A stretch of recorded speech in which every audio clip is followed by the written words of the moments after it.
Oi, gente, eu sou representante do grupo 2 da disciplina Ambientes e Construções Rurais.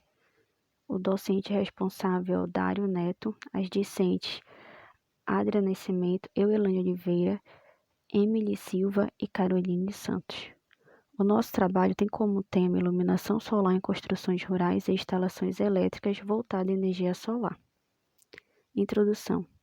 O Sol é a principal fonte de energia do nosso planeta, sendo que todas as outras fontes conhecidas de energia, como eólica, hidrelétrica e biomassa, derivam de forma direta ou indireta da energia solar. O Sol fornece anualmente para a atmosfera terrestre 1,5 vezes 10.018 kW de energia, o que corresponde a 10 vezes mais o consumo mundial de energia nesse período. A origem do ciclo das águas só é possível devido à energia do Sol, que gera evaporação, que por consequência possibilita o representamento e, consequentemente, a geração de eletricidade, chamada hidroeletricidade. A radiação solar induz a circulação atmosférica em larga escala, causando os ventos, possibilitando a geração de energia eólica. Petróleo, carvão e gás natural foram gerados a partir de resíduos de plantas e animais que originariamente obtiveram energia necessária para o seu desenvolvimento da radiação solar. E também por causa da energia do Sol que a matéria orgânica, como a cana-de-açúcar, é capaz de se desenvolver, fazer fotossíntese para posteriormente ser transformada em combustível nas usinas. A energia solar fotovoltaica é energia obtida através de conversão direta da luz em energia elétrica, efeito fotovoltaico. O efeito é relatado por Edmond em 1839 e o aparecimento de uma diferença de potencial nos extremos de uma estrutura de material semicondutor produzida pela absorção da luz.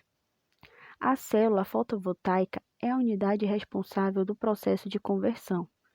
Em 1876, detectou-se o fenômeno fotovoltaico no selênio e foi assim construída a primeira célula fotovoltaica e só apenas no ano de 1956 iniciou-se a produção industrial. As consequentes preocupações com o meio ambiente, impactos causados por emissões de gases de efeito estufa, dióxido de carbono e escassez dos recursos são os fatores que impulsionam o desenvolvimento das energias renováveis. Como exemplo de impactos econômicos, as variações de preço de energia nas últimas décadas chamam a atenção para a importância de energia nas atividades econômicas e vulnerabilidade a desequilíbrio do suprimento de combustível.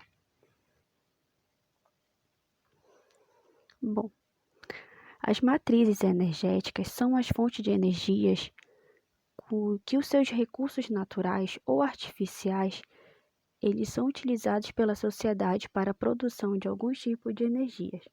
Essa, por sua vez, é utilizada para propiciar o deslocamento dos veículos, gerar calor e produzir eletricidade para os meios diversos fins, como a iluminação.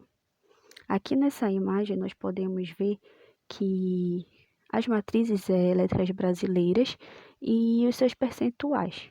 E dentro de matrizes elétricas nós vamos estar vendo eletricidade, iluminação rural, energia eólica, a hidroelétrica, biomassa, por geradores e energia solar.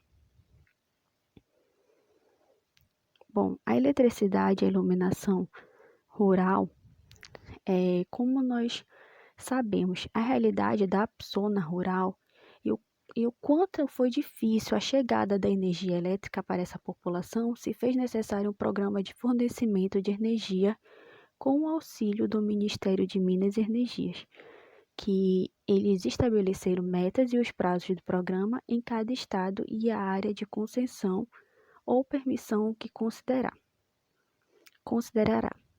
O atendimento e beneficiário com prioridade, que são famílias residentes na zona da área rural, que ainda não têm acesso ao serviço público de energia elétrica. A redução de impactos tarifários recorrente à realização do plano de universalização.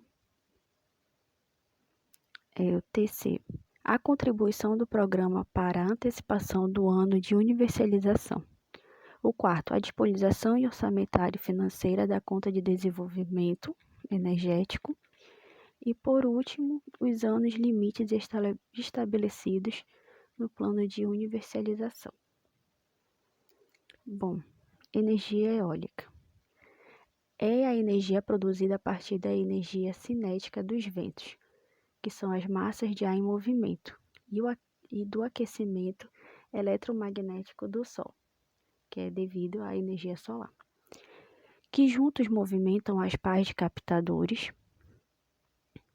O Brasil ele tem um grande potencial eólico, fazendo parte do ranking dos 10 países mais atraentes do mundo para investimentos nos setores de 2010. A emissão de dióxido de carbono dessa fonte de energia alternativa é mais barata que a da energia solar. É uma opção para os países não depender somente das hidrelétricas. Os investimentos em parques eólicos são uma ótima opção para a neutralização do carbono emitido por empresas, atividades, processos e eventos. A região Nordeste é a que mais gera energia eólica no Brasil, sendo o Rio Grande do Norte e a Bahia e os maiores estados produtores desses importantes tipos de energia renovável. Nesses estados estão representantes os parques eólicos Alto do Sertão 1 e o Cabeço Preto.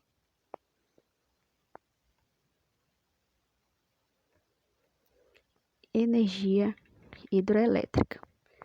É o aproveitamento da energia cinética contida no fluxo de massa de água. A energia cinética promove a rotação das pás das turbinas que compõem o sistema de usina elétrica para posteriormente ser transformada em energia elétrica pelo gerador do sistema. O Brasil é o segundo país do mundo com maior capacidade e geração de energia hidráulica, que está apenas atrás da China.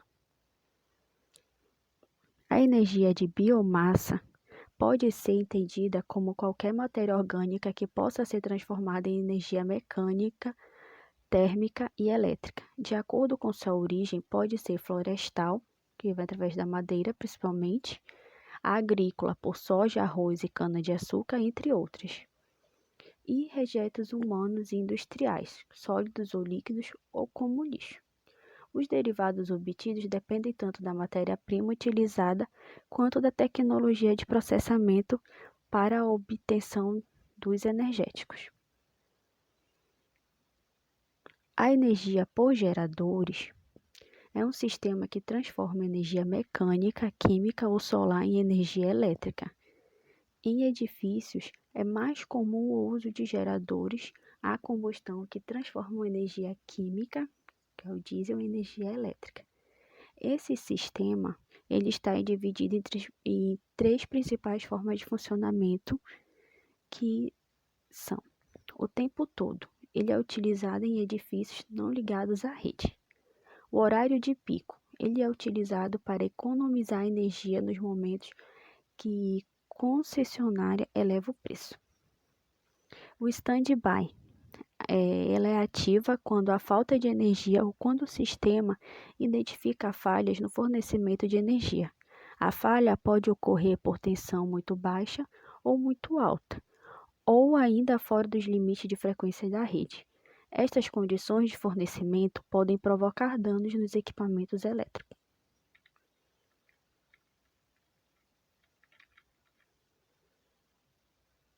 Bom, energia solar. É a energia eletromagnética cuja fonte é o Sol. Ela pode ser transformada em energia térmica ou elétrica, aplicada em diversos usos. As duas principais formas de aproveitamento da energia solar são as gerações de energia elétrica e o aquecimento solar de água. Para a produção de energia elétrica são usados dois sistemas. O heliotérmico, em que a radiação ela é convertida primeiramente em energia térmica e posteriormente em elétrica. O fotovoltaico, que é a irradiação solar é convertida diretamente em energia elétrica.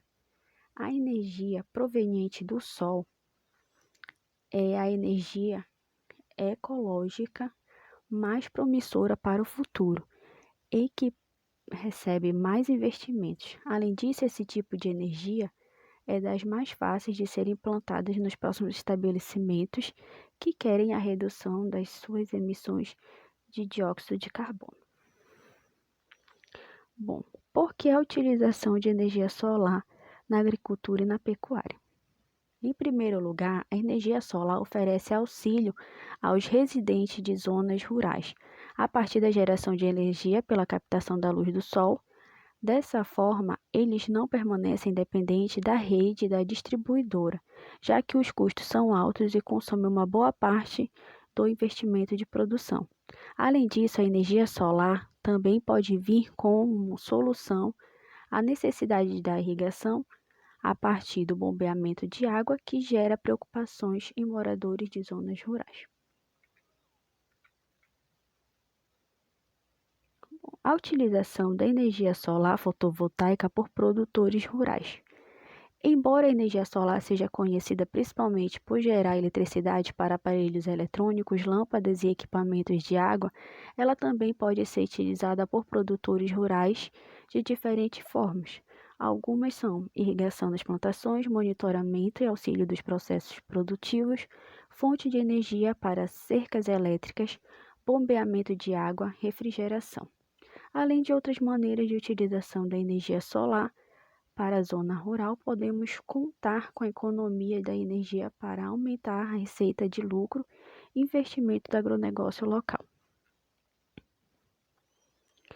Instalações elétricas de energia solar. Células fotovoltaicas é a que vai iniciar esse processo. Então, a célula fotovoltaica, também chamada de célula solar, é a unidade básica da tecnologia solar fotovoltaica e é responsável pela conversão da luz em eletricidade. A grande maioria das células solares fabricadas e comercializadas no mundo são feitas de silício, material semicondutor e segundo elemento químico mais abundante na costa terrestre. O que acontece é que um semicondutor, em seu estado puro ou intrínseco, se torna eletricamente neutro devido às recombinações de elétrons pelos átomos de elemento do qual é feito. Por isso, para a fabricação de uma célula fotovoltaica, o silício precisa passar por um processo chamado de dopagem, que combina a sua formação original com outros elementos como o fósforo e o boro. Essa combinação cria duas camadas opostas do semicondutor, uma positiva tipo P, com falta de elétrons, e uma negativa tipo N, com sobra de elétrons. Essas camadas são colocadas juntas dentro da célula, com a negativa na parte de cima e a positiva na parte de baixo, e uma fina grade unindo as duas. A célula fotovoltaica como representação gráfica do efeito fotovoltaico.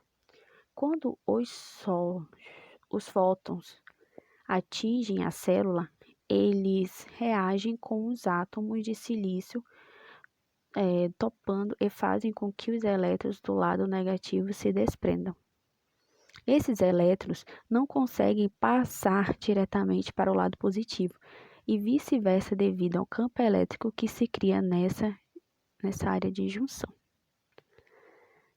Assim, o único caminho para eles é através da fina grade que une as camadas e que cria a corrente elétrica que chamamos de energia solar fotovoltaica.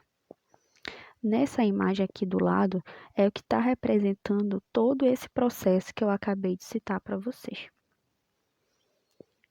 Placas solares. A placa solar, ela consegue gerar grande quantidade de energias consumida em uma casa.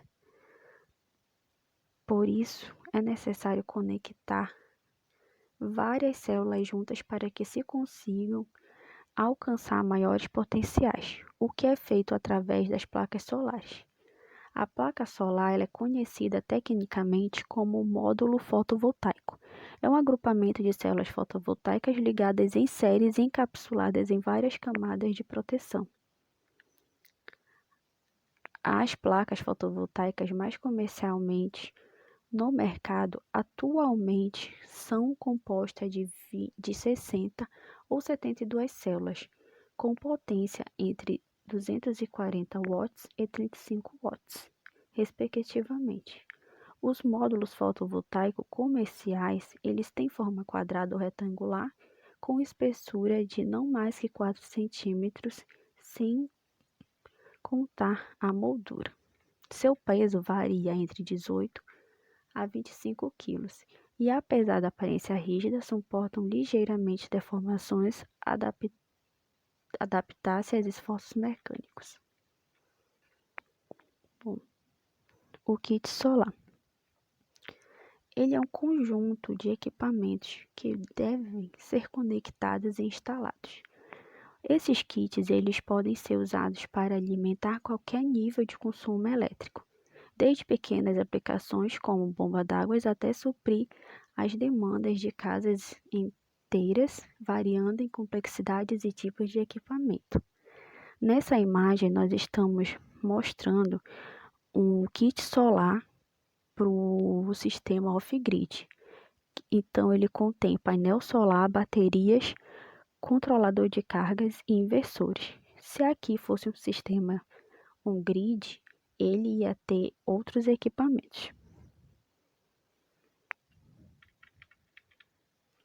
Bom, o painel fotovoltaico ele é o conjunto de módulos fotovoltaicos. Aqui, nessa segunda imagem, está mostrando o inversor fotovoltaico. Ele é considerado o cérebro de um sistema fotovoltaico e o inversor, ele é o aparelho responsável por transformar a corrente da energia gerada pelas placas solares, que é a corrente contínua para a corrente elétrica. Ele vai fazer essa conversão, que possa ser utilizada pelos aparelhos elétricos. Aqui eu vou mostrar para vocês a diferença do inversor on-grid para o off-grid. No inversor on-grid, esse tipo de inversor ele é constituído para interagir com o sinal da corrente alternada presente na rede elétrica. Os inversores on-grid, também chamados de inversores interativos, são feitos para trabalhar especificamente com a rede, de forma automatizada, que se comportam como unidade de controle do sistema fotovoltaico on-grid. Um inversor interativo age como se fosse um misturador de energia, que mistura a energia solar e a energia elétrica convencional, permitindo o uso dessa energia por qualquer aparelho ligado à rede elétrica. Como ficam ligados permanentemente à rede, os inversores interativos devem ser capazes de fornecer a corrente alternada da maneira mais perfeita possível. Eles detectam qualquer anomalia que apareça nas redes, como flutuações de tensão, elevações e rebaixamentos momentâneos da voltagem da energia que podem ser percebidos quanto o brilho de lâmpadas que ela varia ou de frequência, e principalmente as quedas de tensão.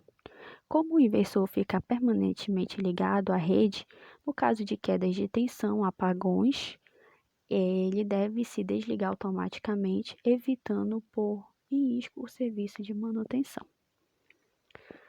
O inversor off-grid, ele é chamado também de inversor autônomo. Ele é utilizado em sistemas isolados da rede elétrica. Eles retiram a energia em corrente contínua diretamente de um banco de baterias, convertem em corrente alternada e fornecem a potência elétrica diretamente aos aparelhos consumidores. Os inversores autônomos, apelidos de inversores off-grid, não podem ser utilizados em sistemas on-grid, que são sistemas conectados à rede, porque não têm capacidade de interagir com o sinal de corrente alternada presente na rede elétrica. Caixa de junção é o conjunto composto para a proteção de módulos contra surtos de redes e demais danos elétricos. como também a chave de acesso para desligamento do sistema no caso de reparos. O suporte para a placa solar. Eles são trilhos e demais componentes necessários para fixar os módulos sobre o telhado ou, caso forem instalados a nível do solo, o suporte para a placa solar com a altura adequada. O cabeamento ele é todo o conjunto de cabos e conectores para fazer a ligação elétrica entre os equipamentos do kit de energia solar fotovoltaica. A bateria são os sistemas que só geram energia durante o dia. Essas baterias são abastecidas durante as horas de sol e à noite, quando o sistema não tem geração, elas suprem o consumo. Então, simplesmente elas são responsáveis por armazenar a energia durante o dia e ser utilizada à noite. O controlador de carga ele é um equipamento que gerencia o carregamento das baterias, alimentando estas da melhor forma e evitando desperdício e sobrecargas. Bom, agora eu vou mostrar para vocês o cálculo que é feito para as instalações das placas solares nas residências. Bom, os dados eles se dão a partir da irradiação solar, que no caso na região norte ela vale 4,93. A potência é de 265 watts. Isso muda de acordo com o modelo fotovoltaico que a pessoa escolher. E o rendimento ele vai de 1 a 0,25. Então, faz-se uma multiplicação de potência, tempo e rendimento, que vai gerar um valor de 1,04 kW por dia. Esse valor ele vai ser multiplicado novamente por 30, que é para saber a quantidade de quilowatts que é gerada no mês, que nesse exemplo ele vai dar 31,20. O terceiro passo vai ser fazer uma regra de 3, onde o módulo ele está interligado, com 31,20, que é o dado que nós obtivemos para 30 dias, e o X módulo é de 200 kWh. Esse valor ele é extraído de acordo com o consumo. Então, você pode estar obtendo esses dados na sua conta de energia. Após fazer a multiplicação, vai dar, na verdade, a divisão, vai dar o valor de 8 módulos. Isso é para a nossa região, tá? Esses valores, eles podem estar mudando de acordo com a região de estudo. Bom, aqui nós vamos só mostrar uma tabela dos preços de instalações, onde nós temos a potência do gerador e o preço de instalação, que vai a potência no caso de 2,23 e o menor preço é de 3.638. O maior preço é de 9.999, que corresponde a 12 kW de potência. E aqui são preços para instalações das placas na região norte.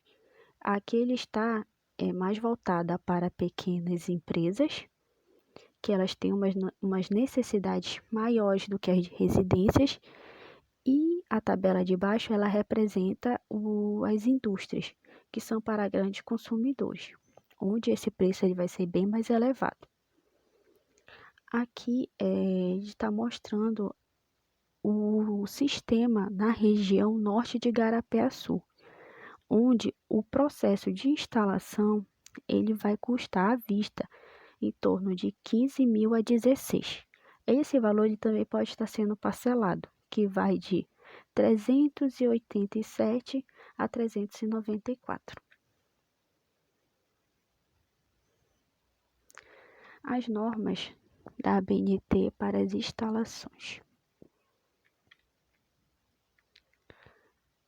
A primeira é a NBR 5.410, ela vem representando as instalações elétricas de baixa tensão em vigor em revisão. A norma é, sem dúvida, a mais conhecida por profissionais da área de instalações elétricas e estabelece os critérios para as instalações em baixa tensão. Além disso, a normativa contém boa parte de instruções que são utilizadas em projetos de instalações fotovoltaicos, porém ela só é elaborada em 2004 e a tecnologia de energia solar no país era usada somente para pesquisas ou sistemas off-grid. Por isso, ela não é suficiente para instruir totalmente as instalações de energia solar fotovoltaica. Agora, em 2018, foi lançada a normativa 16.690 com texto complementar a 5.410, estabelecendo os requisitos de projeto. A NBR 16.690 de 2019, ela está relacionada às instalações elétricas de arranjos fotovoltaicos, requisitos para projeto. Essa normativa é a principal a ser estudada quando o assunto é energia solar fotovoltaica. Ela trata dos requisitos de projeto, conforme descrito no site da ABNT. O escopo dessa norma inclui todas as partes do arranjo fotovoltaico até as mais, não incluindo os dispositivos de armazenamento de energia, as unidades de condicionamento de potência ou as cargas. A NBR 16.274 de 2014, ela vem representando sistemas fotovoltaicos conectados à rede de requisitos mínimos para documentação e ensaios de concessionamento, inspeção e avaliação de desempenho em vigor e revisão. A norma de sistema fotovoltaico conectados à rede tem 3 focos.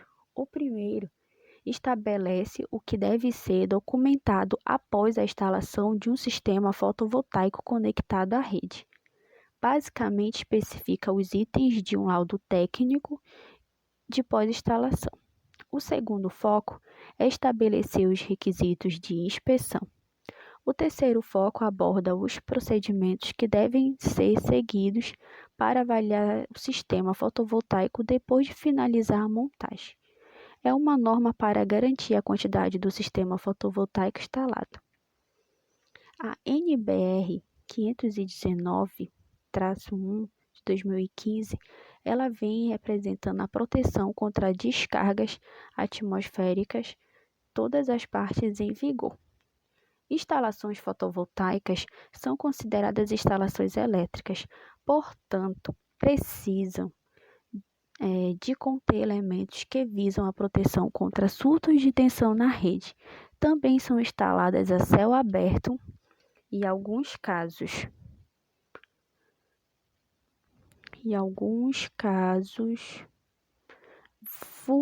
vulneráveis a descargas atmosféricas. Portanto, a ABNT NBR 519 servirá de instrução para tratar das questões entre o sistema fotovoltaico e o SPDA. A NR10, ela vem retratando a segurança em instalações e serviços em eletricidade. Esta norma é do Ministério do Trabalho, visa aumentar a segurança nas instalações e serviços com eletricidade. Dessa forma, tanto os profissionais que realizam as instalações, comissionamentos, bem como o projeto em si, devem atender aos requisitos especificados. A NR35, ela vem retratando o trabalho em altura.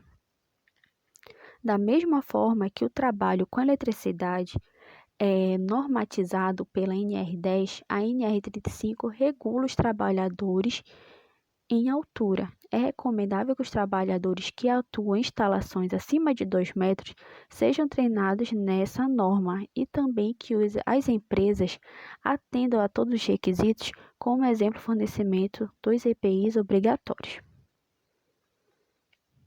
Bom, agora nós vamos ver a planta elétrica de uma energia eólica, onde de A a F ela está mostrando todos os equipamentos envolvidos, que vai desde regulador de carga à aplicação de 230 volts e após fazer todas as instalações, o sistema está apto para estar recebendo os eletroeletrônicos. E a imagem do lado, ela está representando a planta elétrica do sistema.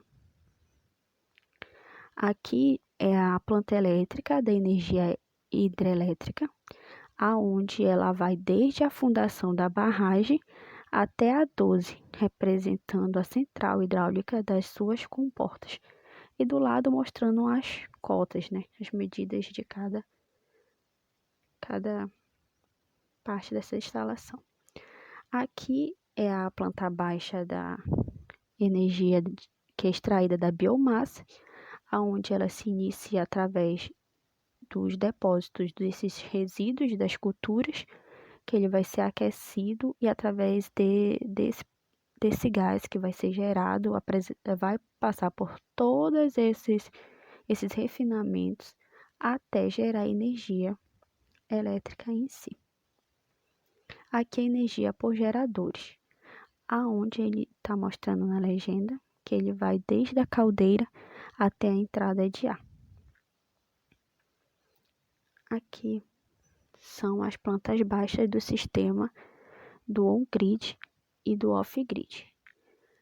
Aqui no on-grid, ele está mostrando o painel solar, o quadro de proteção, condutores elétricos e inversores e os medidores de energia. No sistema off-grid, já também tem painel solar, controladores de carga, bancos de bateria, inversores, cargas CA e caixas de conexão. Vocês podem observar que mudando o sistema, né, no caso também chamado de inversor, vai alterar os tipos de equipamentos a serem utilizados. E isso pode gerar mais custo a essas instalações. Bom, dentro da legislação, existe uma normativa para o bônus rural. Ela atende aos segmentos e critérios de acordo com o decreto presidencial número 7.520, de 8 de julho de 2011, que atende ao uso de energia gratuita. Em 1996 foi criada a Lei 1427 de 96, que institui uma agência nacional para regulamentar a utilização de energia do Brasil, que determina as normas para a utilização de qualquer fonte de energia do Brasil. Nesse sentido, essa lei que a ANEEL afirma é responsável pela regulamentação e fiscalização de qualquer projeto, transmissão, distribuição e comercialização do insumo. E em completo a essa lei foi criado o decreto de 333 de 97, que diz respeito à organização interna dessa agência. Bom, aqui eu vou mostrar para vocês a ambiência nas instalações rurais, que eu vou trazer como conceito o fotoperíodo, que ele está relacionado ao número de horas de iluminação, seja natural ou artificial, enquanto a intensidade luminosa está relacionada à sensibilidade de percepção da luz pelas aves, que ela é medida normalmente em lux. Bom, o fotoperíodo ele é essencial para a avicultura. É ele que vai determinar, de acordo com a idade do pintainho, a necessidade de luz que o pintainho necessita. E aqui são as recomendações. De 1 a 7 dias, o pintainho ele precisa receber de 23 horas de claro e ficar 1 hora no escuro. De 8 a 21 dias, ele recebe a luz natural e mais de 2 a 4 horas de luz artificial. De 21 dias de idade, o aumento gradual ou repentino de luz artificial. Nós também devemos saber a quantidade de lux, que é isso que vai determinar as lâmpadas no seu galpão. E também tem uma necessidade a cada fase do animal. E aqui diz que 20 lux ele está para uma semana de idade do animal. E 5 lux ele será reduzido, na verdade, até o fim da criação. Quando esse animal ele tiver faltando 3 dias antes do abate, essa intensidade da luz, o lux, ele vai ter que subir para 10. Bom, aqui eu vou mostrar o cálculo para vocês para fazer a instalação luminosa de um galpão de frango. O galpão de base aqui, ele está nos danos que ele tem 1,2 m e com o pé direito de 3. Para os cálculos, nós precisamos saber a necessidade de lumes para o galpão. Então, nós vamos pegar o metro e dividir pelo lux. Nesse caso, ele está utilizando 20 lux, porque é o de acordo com a necessidade dessa instalação. E a quantidade de lux, ela vai estar alterando conforme a necessidade da instalação. Se fosse para uma residência, essa quantidade seria diferente. Então, após a multiplicação, vai gerar 24.000 lux para esse tipo de instalação. E vamos pegar esse valor, agora para poder saber a quantidade de lâmpadas, a situação que ele está mostrando aqui, situação 1, ele vai usar lâmpadas incandescentes de 60 watts. Isso na embalagem ele dá. No caso, essa lâmpada ela corresponde a 810 lumes. Então, após a divisão, nós vamos obter que para esse tipo de instalação necessita 30 lâmpadas. E na parte de distribuição, elas vão estar divididas em 2 fileiras. Então, fica uma distância de 3 metros de tela e 6 metros entre si. E instala-se 15 lâmpadas por fileiras, onde a distância entre as lâmpadas de uma fileira para outra será de 6,67 metros. Para obter esse resultado, pega 100 e divide por 15. Na segunda situação, ele já vai usar as lâmpadas fluorescentes de 400 watts. Ela tem uma quantidade de lumes que vai de 2.000 a 2.500. Fazendo novamente os cálculos, nós vamos obter 12 lâmpadas. Como será dividido em 2 fileiras, ficará 6 lâmpadas em cada fileira, que terá uma distância de 3 metros de tela e 6 metros entre si. Como eu já mencionei, são 6 lâmpadas por fileiras, e as lâmpadas de uma fileira para outra terá o equivalente de 16,67 metros. Bom, como conclusão do trabalho, há uma grande diversidade nas fontes de energia para gerar iluminação elétrica e cada uma das fontes tem materiais de instalações específicos, suas normativas e seus custos são variáveis. A tomada de decisão para a instalação elétrica no setor rural é conforme a necessidade do produtor e sempre analisando a relação custo e benefício. A iluminação é essencial não só no aspecto estético, possui importância nas instalações rurais, como em galpão de frango, e também faz a necessidade de estudá-las com o intuito de diminuir o custo de energia elétrica nas instalações, pois, dentre outros custos de instalação, a energia é um dos mais caros. Bom, essas são as nossas referências. Obrigada.